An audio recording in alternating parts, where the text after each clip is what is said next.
Good evening, everyone. Welcome to part four, of the Torah of coronavirus, the great D's, the great debates, great decisions, great desires during this time. As Marty Stauber put it to me last week, is that it's really cool to see historic Piskei Halacha happening in real time. And that's exactly what we're experiencing, where there are these new shilas that are coming up that we had never dealt with before. And tonight we're going to deal with one of those questions. And I'm going to be calling upon the doctors in the Zoom that when I need your medical assistance during this, medical professional assistance during this shiur, not because it might be too shocking for anyone that, God forbid, it would hurt them. But rather just if you could help us in terms of some of the terminology and some of the details, that would be quite helpful. And while we're on the, and then you'll unmute yourselves. While we're on the subject, just a public service announcement that if everyone could please mute themselves to make an optimal listening experience for everyone, that would be super helpful. Just before we begin, I also want to thank, of course, our sponsors for tonight, Marilyn and Gidon. Thank you so much for sponsoring the shiur this evening, and it really does, as you put so eloquently, it really does keep us together during this time, all the learning that we're doing, and it's really great as a community that we do this online learning together. And also by Mike and Karen Aaron in honor of Nadav's bar mitzvah, which was yesterday. We wish them a mazel tov. You know, before we get into the question that we're going to deal with this evening, we're going to see that this question really, in order to understand it, is going to be based on a very basic thing that we all take for granted. But as the Chazon Ish put it, that you know, there is not one thing in the world, not one scenario, not one practice that is done that the Torah doesn't have something to say about it. And going to the doctor is no different. You know, the Gemara says in Bava Kama on Daf Mem Hey, the Gemara says, you know, it's trying to find a proof in you know, a textual proof, a textual basis for if, let's say I claim that Mr. X owes me money, so I go and I take him to Beis Din. So what's Beis Din going to say to me? Prove it. So what's the textual basis for that response from Beis Din? That they tell the prosecutor, prove it. So the Gemara says, you don't need a textual proof. It's an obvious thing. And it gives an example of something else that's obvious. If you're sick, what are you going to do? You go to the doctor, right? It's the famous joke that if someone is drowning out at sea and they send a helicopter and the person says, no, I don't need the helicopter. God's going to save me. And then they send the boat and they send, right? And then at the end, the guy dies. He goes to heaven and he says to God, what's the deal? I thought you were going to save me. And God says back to the person, what do you mean? I sent you a boat. I sent you a helicopter. Okay. The same thing is, what if a person's sick?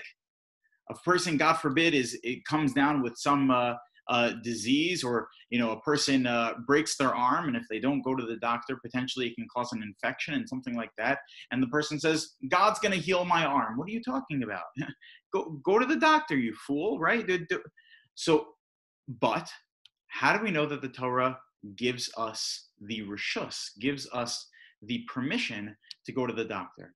Because it really becomes a theological question, which is that if I have faith in God, maybe that joke, quote unquote, is not really a joke.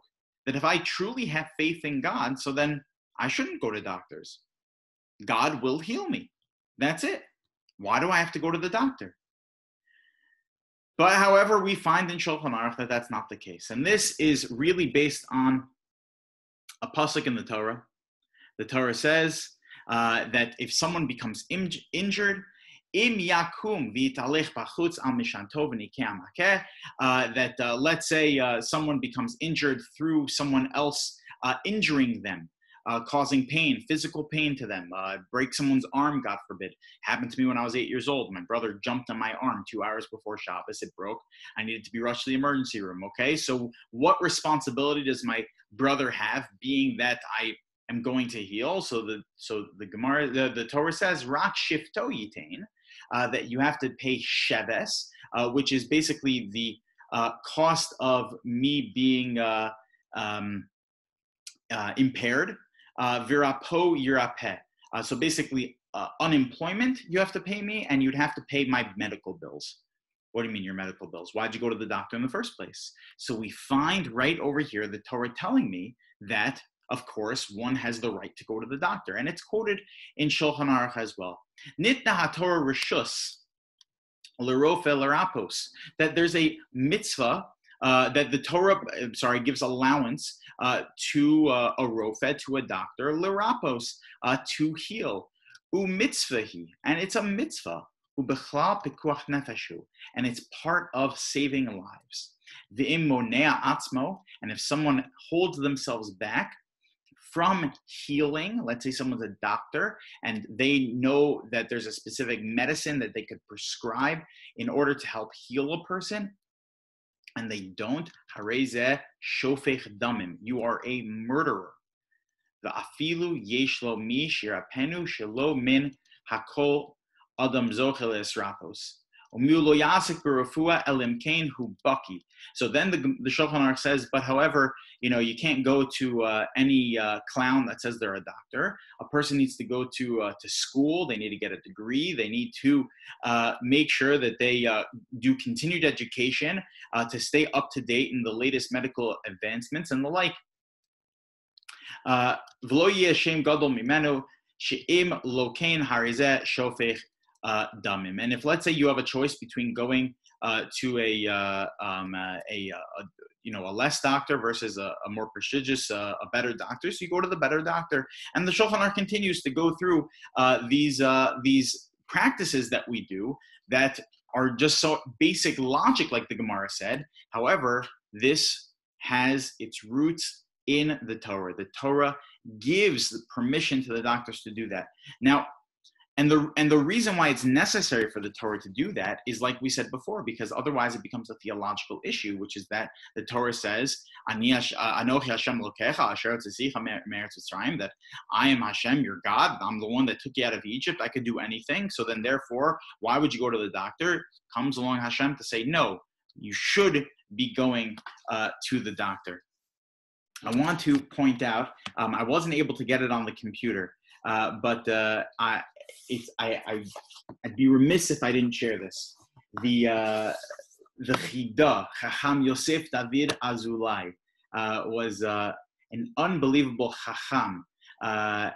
There's a few Sephardic poskim that have gone down in history as Maran, our master. One, probably most famously, is Rabbi Yosef Karo, Maran Beit Yosef. He was our master, the Beit Yosef. Most recently was Rabbi Ovadia Yosef, Maran Rabbi Ovadia Yosef, simply known as just Maran. And then there was Maran Achida. Maran Achida lived 250 years before before Rabbi Ovadia, 250 years about after the Beis Yosef, somewhere in the middle. The Chida was unbelievable. I think I've spoken about in the past, where Chacham Yosef David Azulai, by the way, the name Azulai is an acronym. It stands for Isha Zona Chalala Lo Yikachu, which is a pasuk in the Torah describing the promiscuous relationships for a Kohen, which is why all Azulais are Kohanim. Just an interesting fun fact. But the Chida was a traveler. His job, his parnasa, was that he would go around collecting money for the communities in Eretz Yisrael. Because of his travels, all he would do during the times where he'd be on a boat or he'd be in a wagon or he'd be part of his physical journey, so he'd spend that time writing in his diary. And we have volumes, literally volumes, of all the Chida's writings, and what he would write are commentaries on Sfarim. Now, if he's traveling that, where did he get all these Sfarim, right? We have about 120 volumes written by the Chida during all of his travels. 120 volumes. So he's commenting on Sfarim. He has a Sefer, the Birkei Yosef, where he comments on Shulchan Aruch. We're about to learn a piece from it tonight. Where did he have all of his Sfarim that he was able to comment on them? So whenever he would get to a destination during his travels, the first stop he would make would be the library. He would go to the Beis HaMedrash. and he would go to see what Sfarim they'd have. And he'd go to see which ones he hadn't learned yet. He would go sit and learn all of the Sfarim he'd never learned before. Then he'd go and do whatever fundraising he needed to do. He'd get back into his caravan and he'd continue on his way. And during his time, he had memorized. He'd stuck to memory everything he saw in that brief period in the Beis Medrash to the point where he was able to write commentaries on it that we are zocheh to have today. So the Birkei Yosef points out something amazing, combining these two ideas where God is really the ultimate healer, but at the same time, he gives permission to the doctors to heal. The Birkei Yosef writes the following, commenting on where the Shulchan Aruch says, Nitna HaTorah Reshus L'Rofe L'Rapos, that the Torah gives permission for doctors to heal, says the Birkei Yosef, Harofe Ha'amiti Hi Hashchina, that the true healer, the true doctor, is God. He's really the one that heals us. Ki Shechina b'gematria, because Shechina in gematria, the numerical value of the word Shechina, the omnipresent, this is unbelievable. Listen to this. Shechina is 385. B'gematria is Rofe Chinam, the free medical, the free doctor, the Rofe Chinam.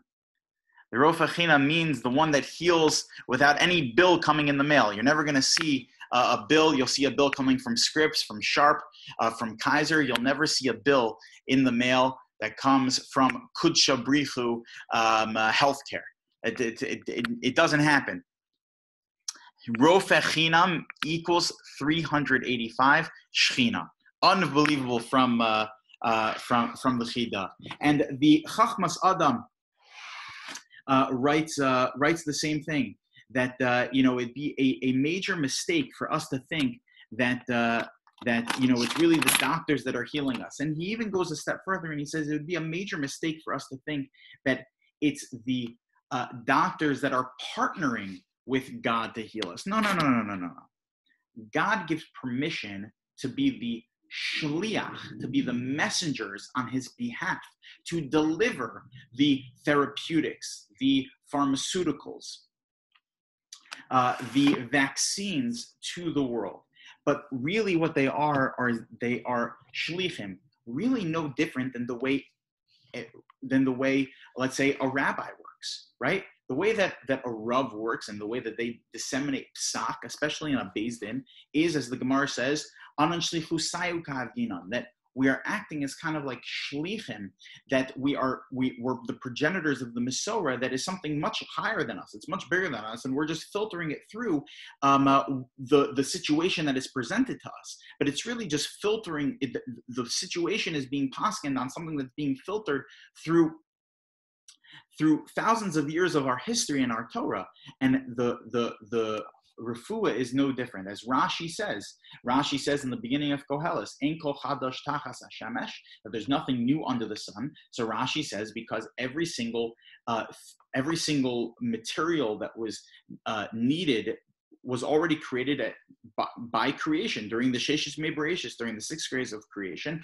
Every single raw material was created, and then since then we have innovated new things, but using all of the raw material that already existed. The raw material that is needed in order to create a proper therapeutic for the coronavirus existed already during Sheshes and Mebereshis. It's just a matter of the world developing in such a way that now we're looking for it, and we never really had to look for it before, but it was always there. It was always part of the Bria, at least on a molecular level.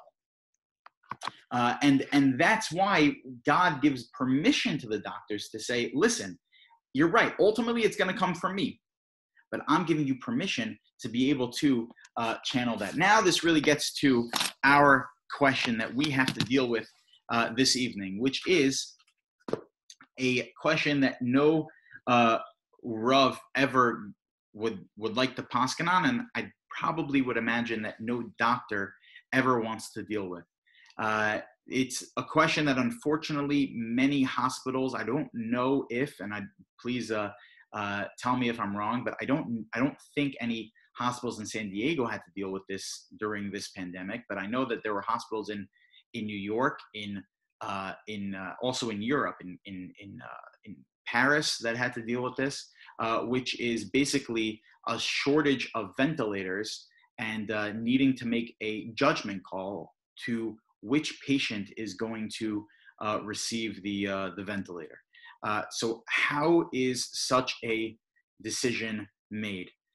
We're going to go through the opinion of Rav Hershel Schachter, of my Rebbe, Rav Tzvi Schachter Shlita, and we'll see in a number of different very, very fascinating things as we go through his tshuva. I'd like to actually go through the language of his responsa, which is over here, but we'll get to that soon.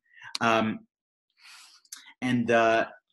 we'll see that there are a lot of basic principles in the laws of refuah having to deal with this question. But just before we do, I want to just share one story about my Rebbe Rav Schachter. So during this period, of course, he had been receiving calls from Rabbanim all over the country, myself included. I speak to Rav Schachter about once a week, asking him different questions. Some of them are Corona related and others non-Corona related. Just I speak to him every time I have a question that I'm not 100% sure on, that or it's one that my beard isn't long enough for, that I give Rav Schachter a call in order so that I know that we as a community are in good hands, getting psak halacha from the top. And he's getting calls though from Rabbanim all over the country, but more than just Rabbanim, he's getting questions during this period from medical ethicists, from chiefs of medicine, chiefs of surgery, from all over the spectrum of people that are dealing with this in different ways, and from different vantage points, calling to get his advice, because he's made a name for himself as being not just the progenitor of Torah and of our Masorah, but of just what proper morality is. And, we're not going to spend time on this, obviously, but we have spoken about in the past, that's what the Rambam says is the importance of learning Torah itself, because Torah is a guide for proper morality of how to be a functioning person in a proper way. And he's made a name for himself as being that person. So there was a chief of medicine that called Rav Schachter a few weeks ago and asked him a very heart-wrenching question. I don't remember all the details of the question, but similar to kind of like what we're describing now, where it's just this mess of a situation, and the doctors basically needed to decide on saving one person's life versus another person's life. So this person called Rav Schachter, and when she called Rav Schachter, she asked him his advice, and from his moral perspective, his ethical perspective on the matter, and she heard radio silence on the other end, and on the call was a three-way call between Rav Schachter, this doctor, and also Rav Schachter's son, who arranged the call between the two of them. Rav Shai Schachter, a friend of mine who's a rabbi in Young Israel of North Woodmere, of Young Israel Woodmere. And she hears radio silence on the other end. And 30 seconds go by, a minute goes by. And so Rabbi Shai Schachter, Rav Schachter's son, texts the doctor and said, he's still there, don't hang up. And she says, well, what's going on? He says that, he responds and says, my father takes all these questions to heart, and he is just trying to consult. He's trying to compose himself in order so that he can answer the question appropriately, because he's just taking the question very, very difficultly emotionally, and he wants to be able to compose himself before he can answer you appropriately. It's just this is what it means to be a gadol. I mean, no matter how many questions you get on this, he never lost his sensitivity, not even an iota. So now I want to get to the question at hand, which is kedimas b'hatzalos nefashos. You have a triage medical decision, and you need to make a decision between saving one life versus another life. And this really begins with a Gemara that we certainly have seen before in the past, but used it in a completely different context. And a Gemara that I'm sure many of you are familiar with. The Gemara says the following: Shnayim, that there were two people, Shahu Mahalchim Bederech, that they were traveling on the road.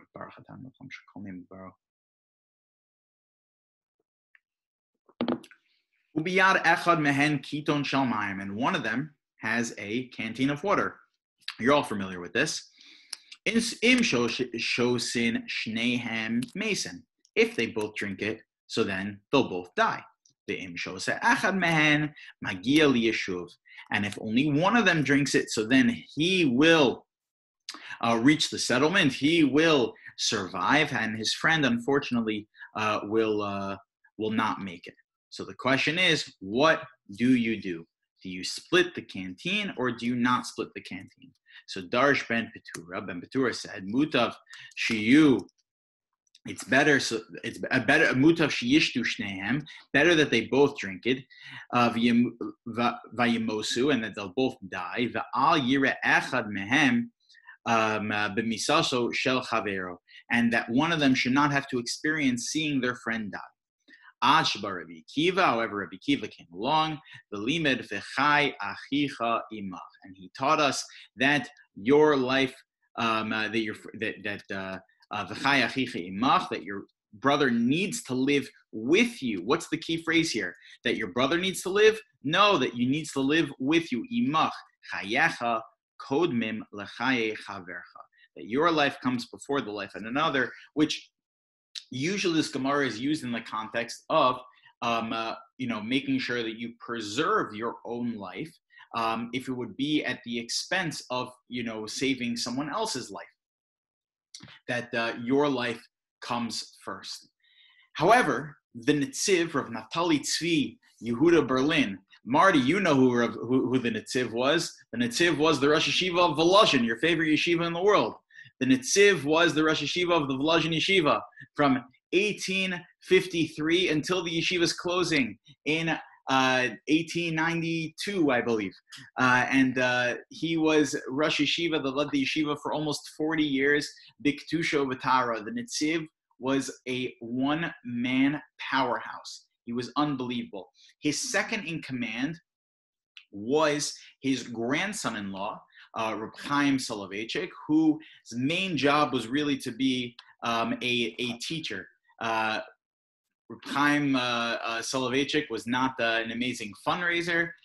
He wasn't someone that was great with the books of the yeshiva. His main job was not the bookkeeping, but the keeper of the holy books. His job was to teach Torah, and that was it. The Netziv held on to the yeshiva, raised all the money for the yeshiva. He was the one that made sure that the yeshiva was going. He was the one that did outreach from the yeshiva in order to connect with the Balabatim living in Volozhin. The Netziv was unbelievable in his care for the Talmidim, Mamish's care for the Talmidim. They say about the Netziv, that the Netziv from Naftali Tzvi Yehuda Berlin, that there was a stream. If you saw in the Volozhin Yeshiva, apparently there was a watermark that came from the Netziv's chair all the way down the base measures hall, all the way down the hall. There was a watermark that ran down there. And they say it was from the Netziv's tears every time he would bench Birchas Kriya Shema. Every time he would say Birchas Kriya Shema, he would daven with Avinu Av Harachaman Hamerachem Rachem Aleinu V'Sein B'Libeinu Lahavinu Lahaskil, that he would daven on behalf of the yeshiva, that everyone should be able to learn Torah, to understand the Torah, and that Hashem should give them the strength to understand the Torah. Lishmor V'Lasos U'Lakayim, in order so that they could apply the Torah, and that he would cry, literally cry, and that there would be a stream. This is the care that the Netziv showed for his students in the yeshiva and for the growth of the yeshiva. During the Netziv's time, the Volozhin Yeshiva Eitz Chaim, went from being a small yeshiva to busting at the seams, where even though on paper they only had 250 Talmidim, in reality they actually had about 500 Talmidim, some say 600 Talmidim. It's hard to know because they purposely didn't keep records of it, because it was against the municipality codes to have too many Talmidim in the yeshiva. And it became the center of Torah for all of Europe, the Volozhin Yeshiva. The Netziv wrote a sefer as a very young man, I think even before he was 30 years old. The sefer is called the She'iltos, the Emek She'ela, on the She'iltos, where the She'iltos from Rav Achai Gaon. Rav Achai Gaon was one of the Gaonim that wrote a sefer on halacha. It's a psak sefer, similar to let's say something like the Rif, where the Rif condensed Shas into halachic statements. So the She'iltos was very similar in that style, and taking also from other midrashim as well, not just from the Gemara. And it was really a sefer that would be sitting on the shelf collecting dust until the Netziv, I think even before he was 30 years old, wrote a commentary called the Emek She'ela, which, if you take a look at the page, the bold in the middle, that's the She'iltos of Rav Achai Gaon. The large columns on the side going on for pages and pages and pages was written by the Netziv, expanding the She'iltos, putting it back in the context of the Gemara, analyzing it with all of the Rishonim and the like. And he accomplished this before he was even 30 years old.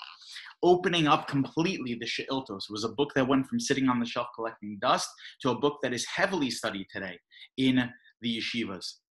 The Emek She'ela understands from this Gemara, this machlokas between Ben Petura and Rabbi Akiva, a little bit of a different yesod.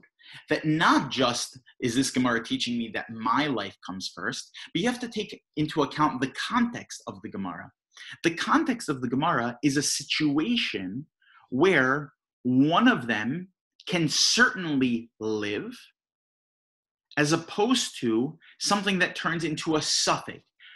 Ben Petura would not say that, let's say we split the water and we both will definitely die. Not even a question. Well, we will die. There's not enough water it's not even a question that we're going to die. So if that's the scenario, Ben Petura would not say split the water. The only reason why Ben Petura says to split the water is because it will buy you some time to potentially live. It becomes a suffix. It becomes a doubt where it's possible now that you will be able to survive.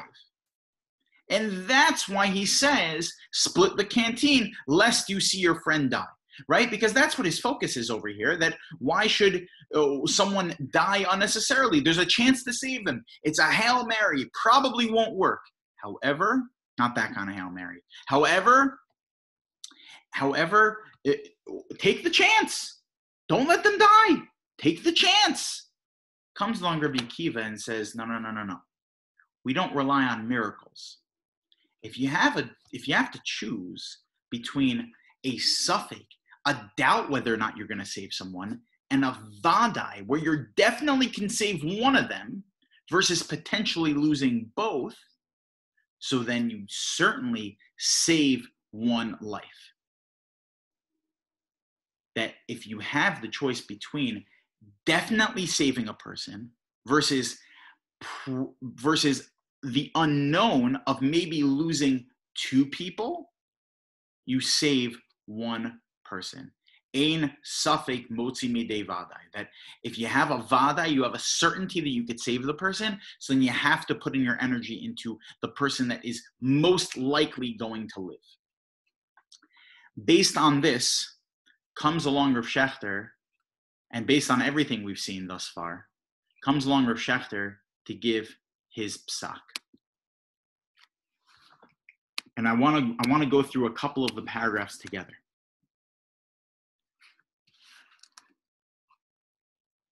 Rav Shechter titles his responsa Kedima Bahatzalos Nefashos, that you have to make you have to give priority in cases of saving lives. What would be the halacha?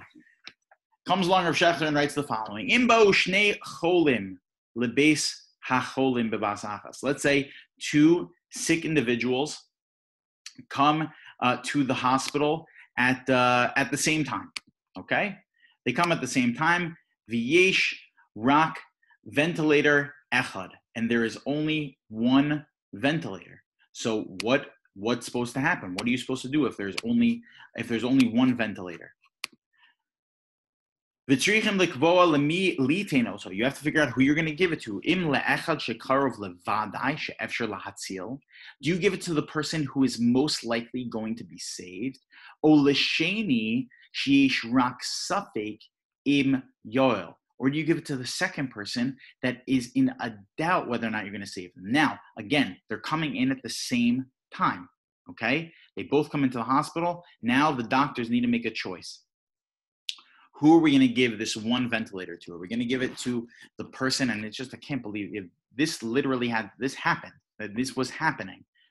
Doctors, teams, medical teams needed to make these decisions. It goes to your core. It's bone chilling.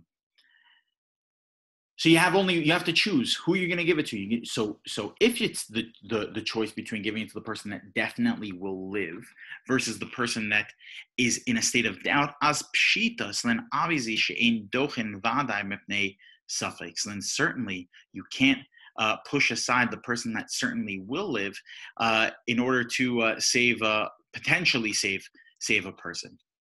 And that fits in exactly with what we saw from the Netziv, based on the Gemara in Bava Metzia. Avalim bo b'zeh achar zeh. But what if one walked in 20 minutes after the first one? V'kvar chibru es harishon the ventilator. And let's say they already gave a ventilator to the person who is in a state of doubt whether or not they were going to save him. Afa pishu zaken muflag v'chola. Even though this person, let's say the person is extremely old and very, very, very sick, and likelihood is that the ventilator is not going to do much, and probably the person is going to die. Virak suffik im yoyolo hatipol, and it's really just a suffix. It's a doubt whether or not the use of this ventilator is even going to help. Vahaba achra bari v'tzair. And then afterwards comes a person who is young and strong and likely that that the ventilator would help them.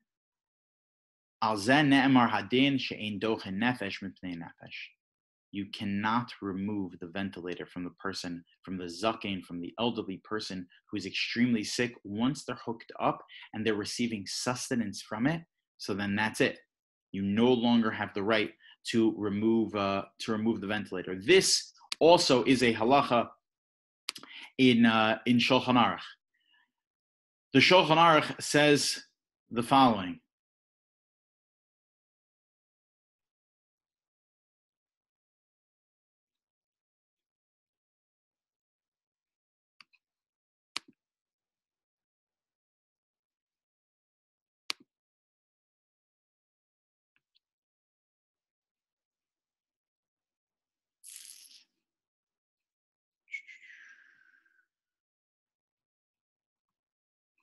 Okay, I don't know where it went. The Shulchan Aruch says explicitly that if a person is already getting sustenance from something, so then and by removing it could potentially kill them, then you are not allowed to remove it. I can't find it right now. I owe that to you guys. Continues Rav Shechter and he writes the following. He says, Achein im b'shah sheba hazaken hamesukan tchila kfar yodim merosh shebaod shah shatayim. Now this is a psak that really needs to come from big shoulders. He says, let's say someone comes in who's very, very old and very, very sick. And it's really a doubt whether or not the ventilator is going to help this person in the first place. And you know, kfar yodim miro sheba'od sha'a sha'atayim yavou lebeis hacholim od cholim tzirim b'irim. But you know that give just an hour or two, there are going to be younger or more or stronger patients coming into the hospital that are going to need the ventilator, but they're not there right now. They're coming in about an hour or 2 hours, and you know based on the statistics that the likelihood is that there's going to be people coming in that the ventilator would be of better use for. Kichein kore b'chol yom. And when this was written, this psak was written on Yud Aleph Nisan. This is just before Pesach. This is when New York was in the height of the pandemic. It says this is happening every single day. Ubar hadavar she'ein maspik ventilators avur kol acholim, and we know that there are not enough ventilators for all of the potential sick people that are going to come into the hospital. Nira sha'af zeb bechinas ba'u bebas achas. Says Rosh Shechter, we treat that as if they came into the hospital at the same time. Remember what we saw from the Netziv. That the Netziv says that if you have a choice between saving someone as a vadai, you definitely could save them, versus a suffix where you're not sure, it's a doubt whether or not you're going to save them. So of course you save the vadai, you save the person that you know for sure that you can save, that you could help, and that your treatment is going to heal them. So Rosh Shechter comes along and says that the same would apply even in a case where you know that in an hour from now, you know that in a certain amount of time, that this ventilator is going to be put to better use to save a vadai, to save someone who likely would be helped by the ventilator. So then better that you don't give it to the person who is here right now. It's unbelievable. And he says that elderly person who is very, very sick, and the ventilator might not even help him first. Then he comes along that at the end of the day, doctors are going to have to make this call.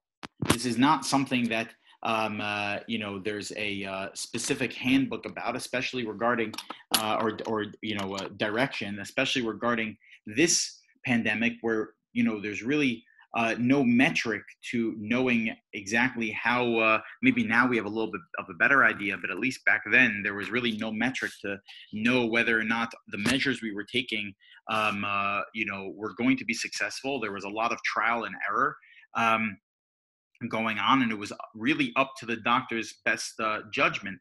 So he says really it ends up being a judgment call for the doctors, and he points to that this is part of the reshus that God gives, as we saw before, that God gives reshus, nitna hator reshus. God gives permission l'rofe l'rapos, to the doctors to heal.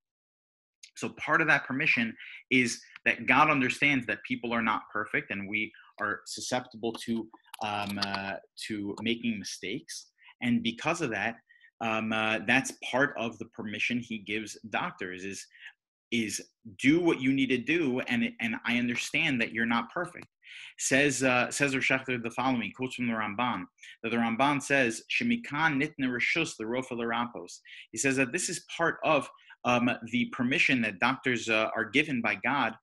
Ubir b'zeh Ramban b'sefer Torah Adam, and the Ramban in the Sefer Torah Adam writes, She'af al pi shekayemes efshar sheharofe yigrom lechole sheyamos b'mukdam. And there are times where, God forbid a million times, where we know that it happens, where doctors make a mistake, and that they ended up, God forbid, hastening a person's death, or that they made a bad judgment call and they gave the ventilator to the wrong person, and something like that can end up being fatal.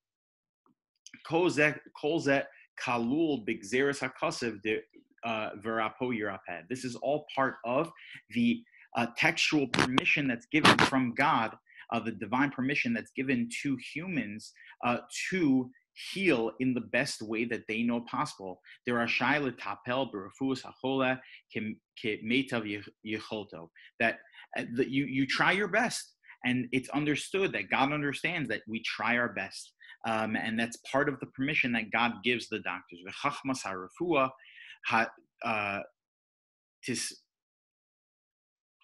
v'chachmas harefua his patcha b'meod meod meshach kol Hadoros b'chol dor tiplu b'cholim kafi meitav yecholtam u'meitav yidiyasam. He said we use the best medicine we have at the time, and that's the best that we could do.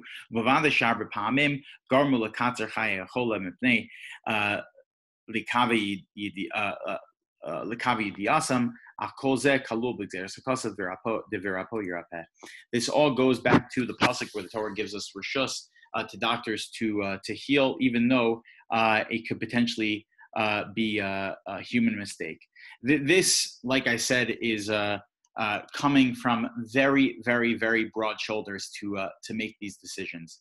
For something, as Rav Shechter said, is something that is pashut, something that is an obvious thing, that if two people come in, one of them is healthy and one of them is more sick, you give it to the person who's more healthy, assuming that it's not even sure whether or not you could save the other person. That's, of course, the basis we're working with, that we're not even sure we could save the other person, and that we know for sure we could save one of the two. So you give it to the one that you know for sure that you could save. For Shechter was pashut. For many others, not so pashut. There are those that argue with the Netziv, and that's not what what Rabbi Akiva had in mind. The Rabbi Akiva was simply talking about yourself versus others, not honing in on the fact that it's a vadai versus a suffix, and a necessary save versus a definite save versus an unknown complete refuah. So for Rav Shechter, this is something that was obvious. But then to take it a step further, to say that that even if the person is expected to come in, because that's just the situation of the time, that you're expecting people to come in on a regular basis needing these things, so then therefore you could preserve your resources for those that it could help most effectively. And then Rav Shechter ends off with the bracha of Hashem Yirachem al kol cholei amo Yisrael, that Hashem should give rachmanos and should continue to give rachmanos, continue to provide mercy on all those that are sick amongst the Jewish people, all those that are being affected by this terrible virus. And the numbers are, at least from what I understand, are still not great. You read the news and you definitely hear in the States, including California. Last I checked, that California is yet to really be out of the woods. And we continue to daven immensely that all of these things and these shilas go into the annals of history as something that we learn, as we do on most Wednesday nights, just for the sake of learning Torah, versus the practical side of it. And these shilas should no longer be practical, but rather should go back into being just limud haTorah lishma, just for the sake of learning Torah. All right, we will stop here. If anyone has any questions, happy to stay on for a couple minutes. And if there's any clarification that can come from the doctors during this time about anything we discussed, that would be super helpful. Yeah, I have some comments. Yeah, please. Okay, first comment. You want me to stop the recorder? No, you can keep the recorder going. Okay. First comment is that sometimes when we're faced with these situations where one person seems like they have a better chance of survival, you can look at it the other way, that maybe that person could get by without the vent. Right. So it makes things a little more complicated. The second question, and I think that's part of Rav Shechter's point, where he says that at the end of the day, doctors are going to have to make this call. It's a big, and the business with people on the way to the hospital would be very tricky because every case is different. And there's really no way you could assess these people without seeing them and examining them and their lab work. But the third point I wanted to make is something that the lay public isn't aware of. And that's that the perceived need for vents early on was not necessarily, I could say, there wasn't enough known. We know now that people do better with devices like CPAP in many cases, but they are getting put on vents in the hospital. And the reason they're getting put on vents is if you put somebody on a CPAP, it's actually called BiPAP. It's a tight-fitting mask. Yeah. And when they breathe out, it shoots out an aerosol of the COVID all over the place. So the people are being put on the vents to protect the medical personnel. So it's a whole different question. Now, oh my gosh.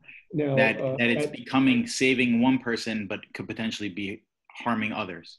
Yes, and what they're done at UCSD now, they have a couple of beds where they put the people on the CPAP type devices, but have a plastic bubble around the whole bed, and they suck the air out of it. Now, my daughter is a nurse in this ICU. It's extremely difficult to take care of the patients when they're sealed in this bubble.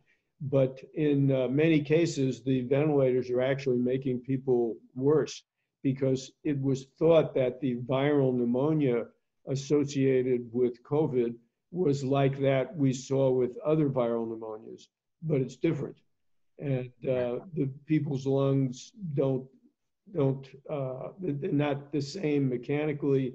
And in many cases, you can get by without a vent, or now what they call proning, putting the person on their stomach with no vent at all. So it's a different ball game now. Yeah, I mean, this is here. I'm going to share the screen one more time because that was a very important line in Rosh Hashanah that I've heard him emphasize many times. To your point exactly, where he writes over here, he says the chachmas harafua.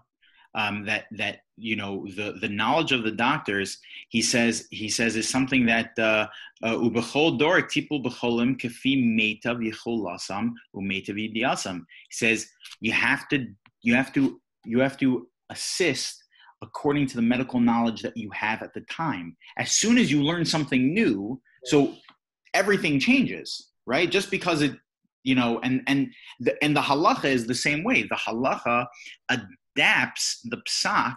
Rav Schachter is basically writing this to say that, you know, listen, I'm writing this on Yud Aleph Nisan, Tav Shin Pei. On Yud Gimel Nisan, new research could come out saying, and we know today is Beis Tammuz, new research saying that these measures are not the right way to go. But 100%, I agree with that point. That, you know, the doctors today, you know, versus a month ago, or 2 months ago, are in a very different place, and you know, now have to provide the medical care for these things in a more unique way, and which is why, really, at the end of the day, these things have to be up to the doctors to make these very hard decisions. Yeah. All right, we'll stop here. Dr. Lincoln, thank you so much for the input. That was very helpful, and to fully appreciate the conversation. And next week, if I get feedback that we like this series and we want to continue looking into some of these questions, then we'll continue next week going into more of these questions that have come up. All right. Have a good night, everyone.